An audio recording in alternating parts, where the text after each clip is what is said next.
Guys, अगर आप एक हेल्दी और न्यूट्रिशियस डाइट खा रहे हैं तो आपको ज़्यादातर माइक्रो न्यूट्रिएंट्स सफिशिएंट अमाउंट में मिल जाते हैं, ज़्यादातर विटामिन्स मिल जाते हैं सिवाय विटामिन डी के। विटामिन डी की deficiency is one of the most common vitamin deficiency. In fact stats हमें बताती हैं कि almost 50% of the world population is deficient in vitamin D. और इसके सिम्टम्स गाइज इतने कॉमन से होते हैं कि इंस्टिंक्टिवली ध्यान जाता ही नहीं इस तरफ कि विटामिन डी डेफिशिएंसी हो सकती है। थकान, कांस्टेंट नेक या बैक में पेन, इस टाइप की चीज़ें। तो इस वीडियो में हम बात करेंगे 5 मेजर सिम्टम्स की जो पॉइंट करते हैं विटामिन डी डेफिशिएंसी की तरफ।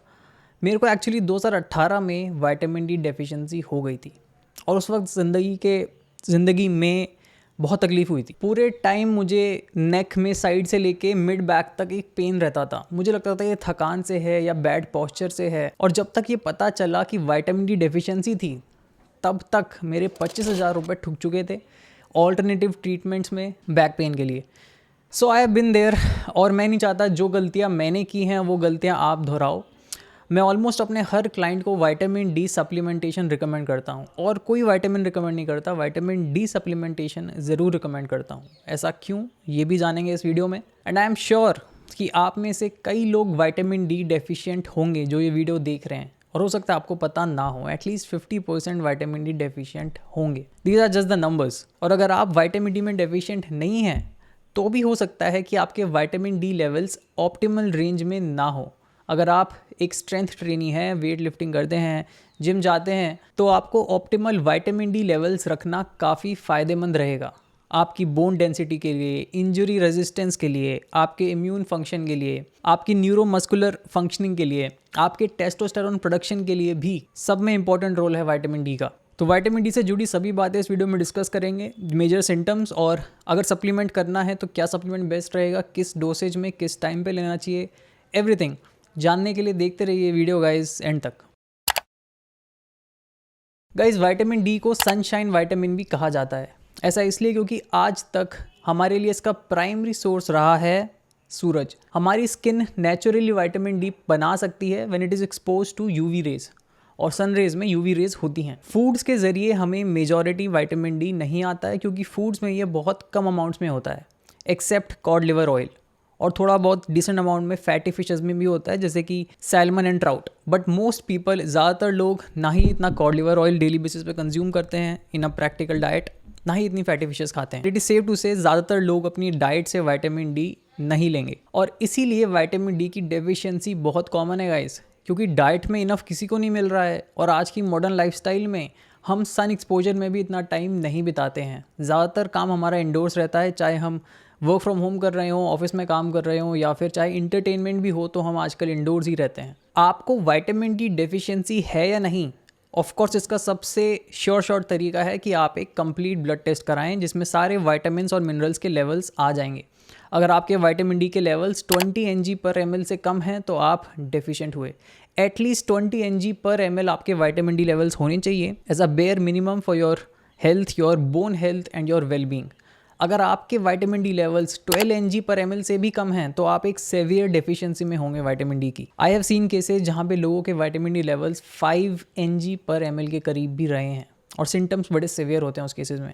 एंड अगर ऑप्टिमल लेवल्स की हम बात करें तो हायर 40 to 45 mg/ml तक विटामिन डी के बेनिफिट्स देखने को मिलते हैं। 2018 में जब मैं विटामिन डी डेफिशिएंट हुआ था तो मेरे विटामिन डी लेवल्स आ गए थे 15 mg/ml से नीचे, अराउंड 15 mg/ml थे, और मुझे इतनी दिक्कत हो गई थी उस दौरान। तो आई कैन इमेजिन जिन लोगों के 12 mg/ml से नीचे जाते हैं उनको कितनी दिक्कत होती होगी। That being said, here are 5 major symptoms जो अगर आपको लंबे समय से चल रहे हैं तो it can be a sign कि आपको विटामिन डी डेफिशिएंसी है। पहला, bone pain, usually back pain, neck pain, ये सब। Guys, vitamin D bone health को सपोर्ट करता है और क्रूशल होता है बोन हेल्थ के लिए। In the absence of enough vitamin D आपकी बोन ब्लड में से इनफ कैल्शियम एब्जॉर्ब ही नहीं कर पाती हैं और धीरे धीरे वीक होने लगती हैं। आपकी बोन हेल्थ डिटेरियोरेट होने लगती है। शॉर्ट टर्म में आपको बोन पेन के सिम्टम्स यहाँ देखने को मिल सकते हैं, पर अगर आपने ये डेफिशिएंसी लंबे समय तक चलने दी तो यहाँ पर बोन डिसीजेज, ऑस्टियोपोरोसिस और सडन फ्रैक्चर्स के चांसेस भी काफ़ी बढ़ जाते हैं। अगर आप एक स्ट्रेंथ ट्रेनी हैं तो इनफ विटामिन डी आपकी बोन हेल्थ सपोर्ट करता है और आपको इंजरी रेजिस्टेंस बनाता है। दूसरा major symptom muscle pain. Guys bone pain की तरह ही अगर आपको मसल पेन किसी पर्टिकुलर एरिया में चल रहा है लंबे समय से, बेवजह आपकी मसल सोर हो जाती हैं और लंबे टाइम तक सोर ही रहती हैं, तो this could be a sign of vitamin D deficiency. अब यहाँ बोन पेन और मसल पेन को डिफ्रेंशिएट करने में थोड़ा कन्फ्यूजन हो सकता है, दोनों थोड़े घुल मिल से जाते हैं, पर बोन पेन थोड़ा थोड़ा डीप होता है, थोड़ा पेनिट्रेटिंग पेन होता है। आई बिलीव जो मुझे पेन था 2018 में जिसने मुझे परेशान कर दिया था, आई थिंक वो बोन पेन था। आप यहाँ समझ सकते हैं कि इन चीज़ों में कन्फ्यूजन हो सकता है। जब ये पेन वाले सिम्टम होते हैं तो आम आदमी का ध्यान जाता है रेस्ट की तरफ, वेट लिफ्टिंग छोड़ दो, जिम जाना बंद कर दो, but as you can see cause यहाँ पर वेट लिफ्टिंग नहीं था, कॉज यहाँ पे था विटामिन डी डेफिशिएंसी। और अगर आप एक स्ट्रेंथ ट्रेनी हैं तो again optimal vitamin D levels important है आपके मसल और स्ट्रेंथ डेवलपमेंट के लिए। तीसरा symptom excessive fatigue and tiredness, यानी आप अक्सर लो ऑन एनर्जी फील करते हैं। दोपहर के 1 बजे नहीं पर आपकी थकान पीक पे पहुंच जाती है। क्रॉनिक डे टाइम फटीग जिसे कहते हैं, ये भी एक सिम्टम हो सकता है विटामिन डी डेफिशिएंसी का। जहाँ तक मुझे याद है 2018 में मैं भी काफ़ी फटीग्ड फील करता था ऑफिस में। But again as I said ये काफ़ी जनरल सिम्टम्स हैं और अक्सर जब ये होते हैं तो ध्यान विटामिन डी डेफिशिएंसी की तरफ नहीं जाता। बंदा यही सोचता है आमतौर पे कि यार आज दिन ही ख़राब है, या फिर आजकल वर्कआउट से मैं रिकवर नहीं कर रहा हूँ, या फिर ये मेरा बॉस मेरी जान लेके ही छोड़ेगा, या फिर मुझे एक ब्रेक की ज़रूरत है, कॉफ़ी लाओ। Coffee is nice, coffee can help, but coffee is not the long term solution. अगर आपको विटामिन डी डेफिशिएंसी है और आप कॉफ़ी के भरोसे अपने दिन गुजार रहे हैं तो वो एक बैंडेड सोल्यूशन हुआ, आपके घाव काफ़ी गहरे हैं। Stop normalising coffee is nice, you can have your cup of coffee a day, but you should naturally be an energetic person, right. चौथा symptom getting sick very often. अगर आपको विटामिन डी डेफिशिएंसी है तो आपका immune system भी week होने लगेगा with time. अगर आप बड़े रेगुलर बेसिस पे खांसी जुकाम आपको होता रहता है, हर वक्त कुछ ना कुछ खांसी जुकाम चलता ही रहता है, तो it could be a sign कि एक विटामिन डी डेफिशिएंसी है। ऑल्दो ये सिम्टम मैंने पर्सनली फेस नहीं किया था, but again symptoms can vary from person to person. पांचवा symptom depression. Now I understand guys, depression एक काफ़ी कॉम्प्लिकेटेड इशू है जिसके बहुत ढेर सारे कॉजेज हो सकते हैं, बट विटामिन डी की डेफिशिएंसी से एक सीधा लिंक देखा गया है डिप्रेशन का। एक कांस्टेंट सी सैडनेस, एक डिप्रेस्ड मूड। स्टडीज़ में देखा गया है कि जब विटामिन डी डेफिशिएंट लोगों को सप्लीमेंट दिया गया विटामिन डी का और डेफिशिएंसी मिटा दी गई तो उनका डिप्रेशन भी इम्प्रूव हुआ। सीजनल डिप्रेशन जो कई लोगों को होता है सर्दी के महीनों में, वो भी इम्प्रूव हुआ with vitamin D supplementation. I personally know of many cases जहाँ पे लोग डिप्रेशन से स्ट्रगल कर रहे थे, ऐसा लग रहा था कि ज़िंदगी में सूरज कभी आएगा ही नहीं, एक कांस्टेंट ग्लूमीनेस लाइफ में चिपकी हुई थी।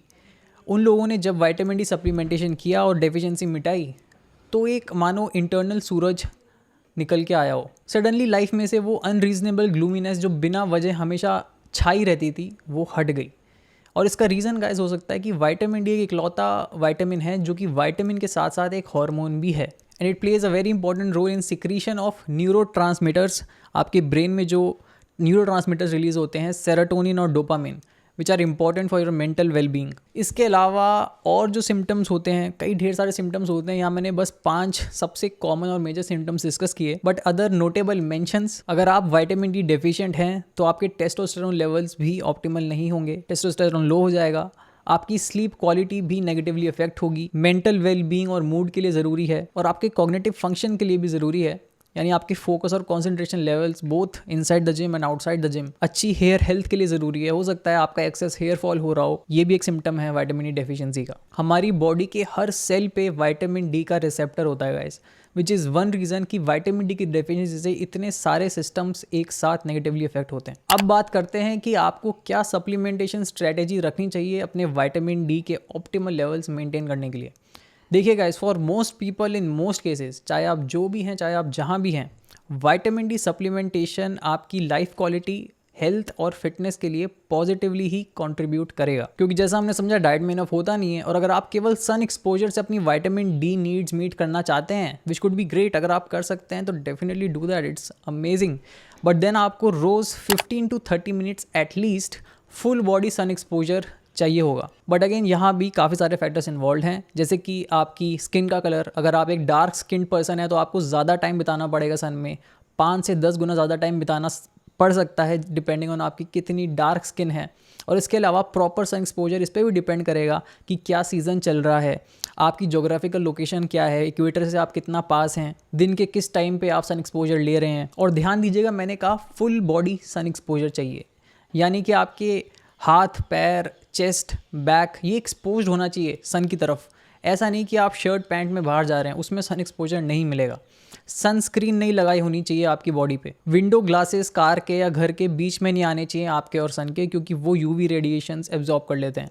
तो ये सभी बातें भी इंपॉर्टेंट हैं। तो मैं मान के चल रहा हूँ कि एक रिलायबल तरीका ज़्यादा लोगों के लिए नहीं रहेगा to meet their vitamin D needs just from sun. और इसलिए मैं अपने सभी क्लाइंट्स को रिकमेंड करता हूँ कि विटामिन डी तो आपको डेली सप्लीमेंट करना ही है, हैबिट बना लो। केवल फ़ायदा ही है सप्लीमेंट करने का। ऐसा नहीं होगा कि सप्लीमेंट करने से कोई आपके ब्लड में लेवल्स इतने ज़्यादा हो गए विटामिन डी के, क्योंकि टॉक्सिसिटी हो गई। टॉक्सिसिटी बहुत हाई ब्लड लेवल्स पे होती है, जिसके लिए आपको डेली बहुत हाई डोसेज से सप्लीमेंट करना पड़ेगा। वो अपन करेंगे नहीं। रिसर्च में देखा गया है कि विटामिन डी टॉक्सिसिटी होती है अगर आपके ब्लड में लेवल्स 80 mg/ml से ज़्यादा क्रॉस हो जाएं, जिसके लिए आपको रोज़ 20,000 IU 20,000 units vitamin D supplement करना होगा, which is a very high dosage to supplement on a daily basis long term. Exact supplementation dose आपको क्या रखनी चाहिए विटामिन डी की डिपेंड करेगा आपके करंट विटामिन डी लेवल्स पे, जिसको जानने का केवल एक तरीका है, ब्लड टेस्ट।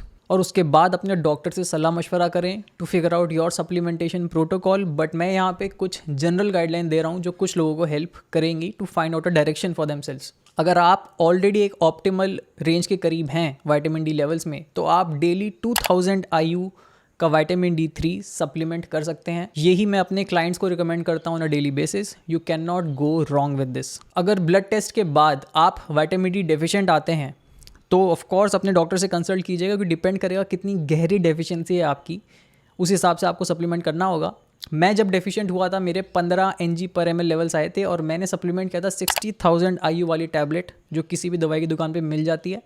एक टैबलेट पर वीक 8 हफ्तों तक मैंने ली थी, उससे मेरे लेवल्स नॉर्मल रेंज के करीब आ गए थे। मार्केट में आपको 2 तरह के विटामिन डी सप्लीमेंट्स मिलेंगे, विटामिन D2 और D3। हमेशा D3 वाला लीजिएगा, क्योंकि it is a more absorbable form. आपके ब्लड में डी के लेवल्स ज़्यादा फास्ट स्पीड पे बढ़ाता है D3 supplement. Also vitamin D3 best काम करता है विटामिन K2 के साथ, विटामिन K2 का MK7 फॉर्म। ये दोनों आपस में एक सिनर्जिस्टिक वे में काम करते हैं और एक दूसरे के बेनिफिट्स मैग्नीफाई कर देते हैं। तो आप vitamin D3 with vitamin K2 as MK7 ये फॉर्म ही खरीदिएगा बेस्ट बेनिफिट्स के लिए। और अगर आपके विटामिन डी लेवल्स ऑप्टिमल नहीं हैं, डेफिशिएंट भी नहीं है पर ऑप्टिमल भी नहीं है, तो उस केस में आप 1 महीने तक थोड़ा हाई डोसेज रख सकते हैं, 5,000 to 10,000 units per day, no problem, ताकि 1 महीने में आपके ब्लड लेवल्स थोड़ा फटाफट बिल्ड हो जाएं और उसके बाद 2000 पर डे की मेंटेनेंस डोज पे आप आ जाएं। Now once you have figured out कि आपके लिए क्या बेस्ट डोसेज रहेगा विटामिन डी सप्लीमेंटेशन का, और आपने विटामिन D3 का एक अच्छा प्रोडक्ट मार्केट से ले लिया है, तो इसको एक हाई फैट मील के साथ कंज्यूम करें, क्योंकि विटामिन D3 एक फैट सॉल्यूबल विटामिन होता है। हाई फैट मील का मतलब ये भी नहीं कोई एक्सट्रीम हाई फैट, 10 से 15 ग्राम फैट होना चाहिए मील में, तो एक डिसेंटली हाई फैट मील। यानी एक सिंपल ऑमलेट जिसमें 2 अंडे हों पूरे योक्स के साथ, ड्राई फ्रूट्स, पीनट बटर, या फिर एक सिंपल लंच या डिनर डिसेंट मील में 10 से 15 ग्राम फैट तो हो ही जाता है अगर आपने प्रॉपर मील किया है तो। उसके बाद आप विटामिन D3 सप्लीमेंट अपना ले सकते हैं। हैबिट बनाने के तौर पे एक टाइम फिक्स कर लीजिए। अगर आप किसी पर्टिकुलर टाइम पे रोज़ ऑमलेट खाते हैं, उसके बाद विटामिन डी ले लीजिए, या फिर ड्राई फ्रूट्स खाते हैं तो उसके बाद विटामिन डी ले लीजिए, या फिर लंच या डिनर के बाद, as you wish. Take away इस वीडियो के, पहला, विटामिन D3 सप्लीमेंट करना बेनिफिशियल होगा ज़्यादातर लोगों के लिए। दूसरा, डेफिशिएंसी फिगर आउट करने के लिए ब्लड चेकअप कराएं और डॉक्टर के सलाह मशवरे से अपना सप्लीमेंट प्रोटोकॉल डिसाइड करें। तीसरा, अगर आप डेफिशिएंट नहीं हैं तो ऑप्टिमल लेवल्स मेंटेन करने के लिए maintenance dose 2000 IU per day vitamin D3 से स्टार्ट करें। बेस्ट रहेगा vitamin D3 with vitamin K2 as MK7 form. चौथा, take your vitamin D with a high fat meal जिसमें 10 से 15 ग्राम फैट्स हो रहे हों। And that's it for this video. उम्मीद करता हूँ विटामिन डी से जुड़ी सभी बातें क्लियर हो गई होंगी और आपकी लाइफ में सडनली विटामिन डी की अवेयरनेस बढ़ गई होगी। अब आपको दिख रहा होगा कि हाँ, ये इंपॉर्टेंट चीज़ है, मुझे इनफ सन एक्सपोजर मिल रहा है कि नहीं, and do I need to supplement a basic maintenance dose of vitamin D per day. मेरे एक्सपीरियंस में 90-95% people need that maintenance dose. Video अच्छा लगा तो एक लाइक ज़रूर दे दीजिएगा, इससे यूट्यूब एल्गोरिथम को लगता है ये वीडियो काम का है और ये वीडियो काम का है। तो ये ज़्यादातर लोगों को फिर वीडियो रिकमेंड करता है। कमेंट में बताइएगा अगर आपका कोई भी सवाल बचता है विटामिन D3 से रिलेटेड, और कोई भी इन जनरल आपका सवाल हो तो विटामिन के अराउंड। ये भी बताइएगा कि सप्लीमेंट सीरीज़ में और कौन सा सप्लीमेंट आप चाहते हैं कि हम कवर करें। इंस्टाग्राम और ट्विटर पे फॉलो नहीं कर रहे हैं तो कर लीजिए, वहाँ पे मैं कंटेंट डालता रहता हूँ। And if you want to work one-on-one directly with me for your body transformation training and nutrition mentorship, then you can check out my online coaching details at hypertroph.com/coaching। Thank you so much for watching this video this far. इतने लंबे लंबे video vitamin पे, protein पे, क्या इससे पिछला video कौन सा था, फिश ऑयल पे, ओमेगा 3 पे, बहुत ही कम लोग देखना चाहेंगे और देखते हैं आई बिलीव। तो अगर आप यहाँ तक देख रहे हैं video, I love you, I appreciate you. And ये इन्फॉर्मेशन फैलाते रहिए अपने सर्कल में एंड अपने नोन लोगों में, because everyone needs vitamin D for a good life. मैं मिलता हूँ गाइस आप लोगों से बहुत जल्द नेक्स्ट वीडियो में। तब तक के लिए बाय बाय, टेक केयर, नमस्कार।